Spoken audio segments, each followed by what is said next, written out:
రేణు దేశాయ్ ఇంట ప్రస్తుతం విషాదకర సంఘటన చోటు చేసుకుంది. కొద్ది రోజుల క్రితమే ఆమె తల్లిగారు శివైక్యం చెందారు.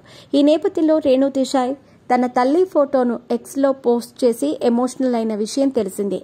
తాజాగా దీనిపై రేణు దేశాయ్ చేసిన వ్యాఖ్యలు వార్తల్లో నిలిచాయి. ఆంధ్రప్రదేశ్లో పవన్ కళ్యాణ్ ప్రస్తుతం సనాతన ధర్మంపై సంచలన వ్యాఖ్యలు చేస్తున్నారు. అంతేకాకుండా మన ధర్మాన్ని కాపాడుకోవటం కోసం ఎంత దూరమైనా వెళ్లేందుకు వెనుకాడేది లేదని స్పష్టం చేశారు.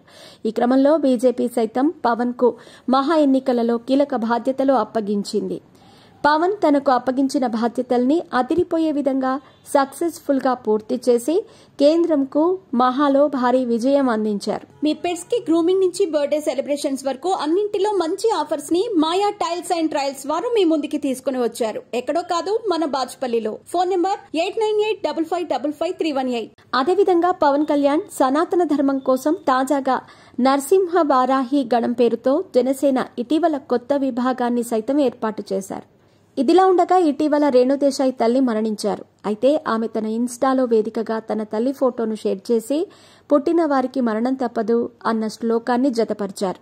ఈ క్రమంలో చాలా మంది నెటిజన్లు దానికి రిప్, రెస్ట్ ఇన్ పీస్ అంటూ కామెంట్లు పెట్టారంట.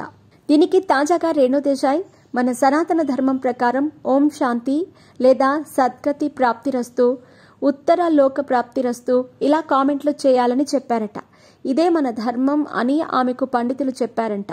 అదేవిధంగా రేణు దేశాయ్ కూడా నెటిజన్లకు చెప్పారట. అదేవిధంగా మన సనాతన ధర్మం ప్రకారం మనం భాషను ఉపయోగించుకోవాలని అన్నారంట. దీంతో నెటిజన్లు ప్రస్తుతం రేణు దేశాయ్ పవన్తో విడిపోయిన తర్వాత కూడా ఆయన బాటలోనే సనాతన ధర్మం కోసం ముందుకు వెళుతుందని కూడా కామెంట్లు చేస్తున్నారట. కొన్ని నెలల క్రితం రేణు దేశాయ్ తన ఇంట్లో ఒక హోమం చేసిన విషయం తెలిసిందే. పవన్తో వేరుగా ఉన్నా కూడా తన మాజీ భర్త అడుగుబాటలోనే ఇంకా రేణు నడుస్తుందని కొందరు నెటిజన్లు అంటున్నారంట.